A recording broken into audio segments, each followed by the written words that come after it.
Hello বন্ধুগণ, আসসালামু আলাইকুম।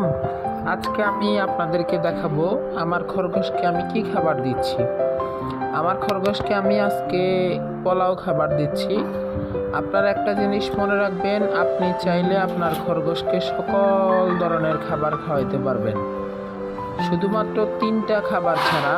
1 নাম্বার হচ্ছে আনারস, 2 নাম্বার হচ্ছে লাউ, 3 নাম্বার হচ্ছে আলু। আনারস খাইলে পেটের বাচ্চা নষ্ট হওয়ার সম্ভাবনা বেশি থাকে। লাউ খাওয়াইলে আপনার খরগোশ আস্তে আস্তে অসুস্থ হয়ে পড়ে।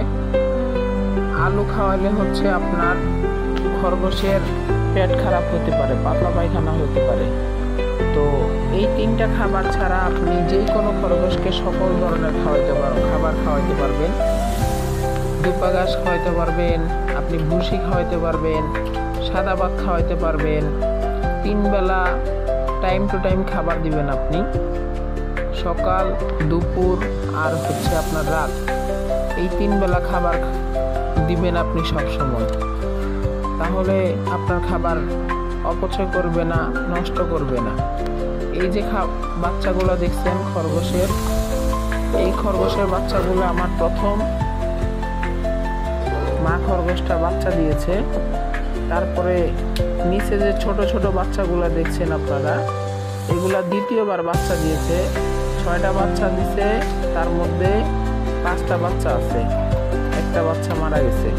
আপনি যদি একটু যত্ন নেন তাহলে আপনি খরগোশের মাধ্যমে আল্লাহ রহমতে চাইলে আপনি স্বাবলম্বী হতে পারেন।